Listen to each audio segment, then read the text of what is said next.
মলি সাহেবরা যদি আসে তার জবাব দেবেন তো? এই জবাব দেবেন তো? গণতান্ত্রিক প্রক্রিয়ায় জবাব দেবেন। তাকে জিজ্ঞাসা করবে 5 বছর আমরা ভোট দিয়েছি, এটা তোমাকে আগে জবাব দিতে হবে। শুভেন্দু অধিকারী যখন মুসলমানদের বিরুদ্ধে কথা বলেছিল, তোমার তিনি কি করেছে আগে জবাব দাও, তারপরে বিজেপির ভয় আমাদেরকে দেখাবে। জিজ্ঞাসা করবেন এই 5 বছরে কটা মুসলিম ছেলে চাকরি পেয়েছে, তার জবাব আগে দাও, তারপরে তুমি বিজেপির ভয় দেখাবে। তুমি বিজেপির ভয় দেখাচ্ছ আর মুসলমানদের চাকরি নয়। তুমি বিজেপির ভয় দেখাচ্ছ, আদিবাসীদের চাকরিগুলো বিক্রি হয়ে যাচ্ছে। তুমি বিজেপির ভয় দেখাচ্ছ, এসসিদের চাকরিগুলো বিক্রি হয়ে যাচ্ছে। তোমার মুখে কথা নাই, আর পরিযায়ী পাখির মতো বছরে একবার 5 বছর পর পর এসে বিজেপির ভয় দেখিয়ে আমাদের ভোট লুটেছিল। ভিডিওর মাঝে সকলের কাছে একটি অনুরোধ, আইএসএফ সহ ভাইজানের সমস্ত রকম খবরাখবর সকলের আগে দেখতে আইএসএফ ফরএভার আমাদের এই ইউটিউব চ্যানেলটিকে সাবস্ক্রাইব করে পাশের ঘন্টাটি বাজিয়ে রাখুন।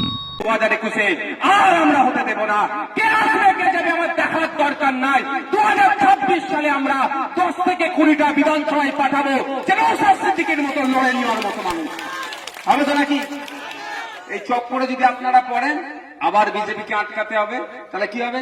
আবার তৃণমূলকে বলবে ভোট দাও, তাই তো নাকি? একবার ওটা বলেন, আর একবার বলেন।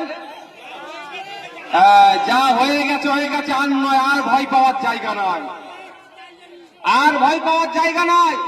আমি আপনাদের একটা কথা বলছি, যদি কালকেই নির্বাচন হয়, যদি আগামী কালই নির্বাচন হয় আর শান্তিপূর্ণ নির্বাচন হয়, ভোট দখল থেকে শুরু করে ভোট না চুরি হয়, আমি দায়িত্ব নিয়ে বলছি বিজেপি 20টা সিট পাবে না আর তৃণমূল 50টার নিচে থাকবে। দুজন মিলিয়ে কটা হবে? 70টা পার করতে পারবে না, বাকি সব অবিজেপি ও তৃণমূল পাবে।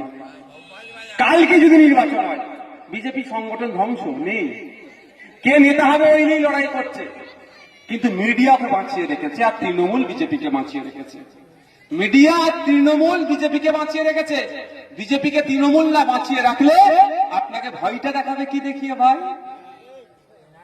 আপনাকে ভয়টা দেখাতে হবে তো, ভয় খাওয়াতে হবে তো। আপনার ভোটটা কিভাবে নেবে?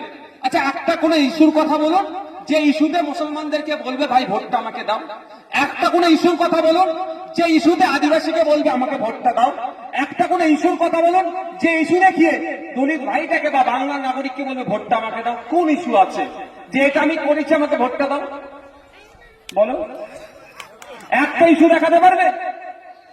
লক্ষ্মীর ভান্ডার, মায়েদের বলে ওরা বলতে পারে যে সরকার নাকি হেরে গেলে লক্ষ্মীর ভান্ডার আসবে না, বন্ধ হয়ে যাবে। মায়েদের বলি দুটো কথা বলবো। প্রথম কথা, যে প্রকল্প একবার শুরু হয়েছে সে প্রকল্প কোন সরকারের সাহস হবে না বন্ধ করা। বরঞ্চ যদি আইএসএফ কে সুযোগ দেয়, আমরা 1012-এর পক্ষে নয়, মানে মা পিছু 5000 কিভাবে পাবে তার ব্যবস্থা আমরা করব। এখন মায়েদের হাতে 1000-1200 দিচ্ছে আর মায়ের ছেলের ভবিষ্যৎটা ধ্বংস করে দিচ্ছে। আমরা মায়ের ছেলের ভবিষ্যৎকে সিকিউর করব, মায়ের হাতে যাতে 5000 আসে তারও আমরা ব্যবস্থা করব।